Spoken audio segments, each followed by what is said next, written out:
Hello everyone, my name is Kier Justin Siri Doble and I am from Butuan Doctors College, BSN 3A, and today we are going to talk about my phobia and also how I had managed it. So we are going to talk about something that some people might find as enjoyable, might find as exciting, or something as pure joy. But for me, it used to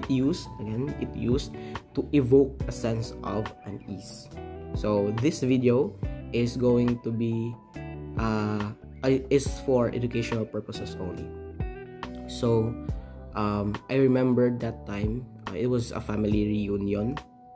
So during that time is I was with my cousins and nangaligo mi dito sa dagat. So during that time is nalingaw sila kay makasama-sama sila ato makadto sila sa lawom, and wala sila kahadlok nga sa unsa to kalawom dito nga lugar except for me, cause sila kamao sila mo sawm, but ako ato sa una kay bata pa man ko is dili ko kabalo mo sawm. During that time is igo ra ko mag tanaw-tanaw sila sa layo, cause sila naadto naglawom but ako naapa ko sa shore mabilin, and because kanang murag makuan man pug kanang murag maibog, so wala jay gusto makiguban sa ako sa shore, and muuban sila dito sa akong mga cousins because of how happy they were splashing around sa ako, ay magsawom-sawom sila, but ako is naro ko sa shore ato nga time, and also magdala-dala ko kabo ato kay tungod madlok ko masawm. So mura ra ko nagkuang tubig sa dagat, magkuha ako ng tubig sa koradayang kabo-kabo akong kagalingon dito, and mo to mga tawa sila, and yeah, di man pud ko nila pwede mahal sa digto madala sa lawom aside from being big, and also because magdili pud sila baka fully enjoy sa ilahang pagsawm-sawm dito kung naa sila'y gibantayan nga bata. So yeah, mo to maibog ko per me, and then looking back sa kato nga time, I don't think I could say nga it is a fully phobia, but I think it was enough to hold me back from fully embracing the ocean, because like during that time di jud kay ko ma-enjoy. Syempre kinsa mo pa ma-enjoy, di ba, nga magkabo-kabo ra. Because of how I really wanna go but I couldn't, because mahadlok ko, di ko ka maumusawm, is I decided nga face your fears nga style is motto.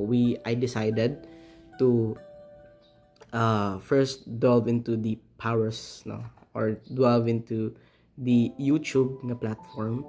I looked up for mga documentaries about life in the ocean. So motto, I looked at different kinds or the diversity of marine life, and also the fascinating ecosystem that is thriving beneath the waves that I couldn't see before. And because of that, naka-learn ko sa beauty and also the complexity of the ocean, which sparked a sense of kanang fascinating siya para sa akin. It sparked a sense of awe, or which replaced the fear of the unknown.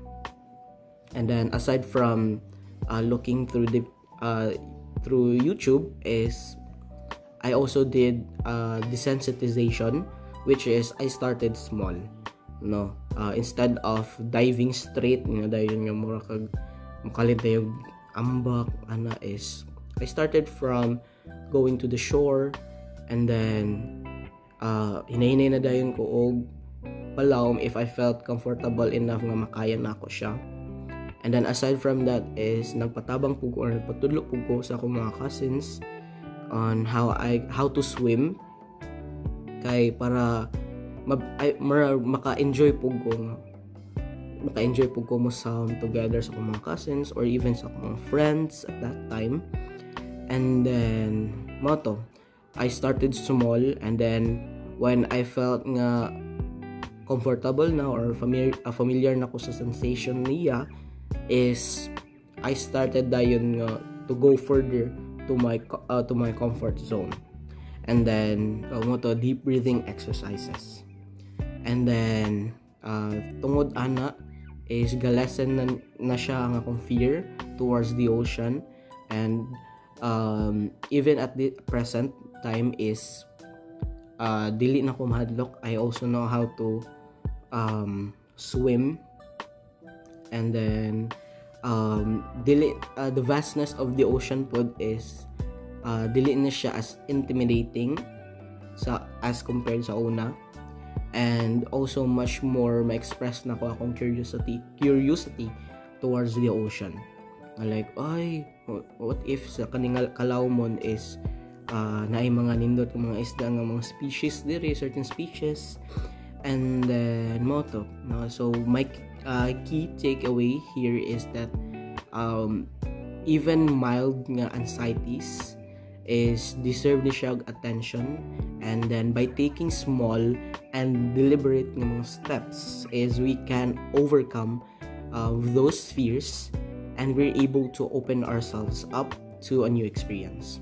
So moto nga, next time when we are at the beach, so we might feel or we might find ourselves embracing the ocean's vastness and also a newfound confidence.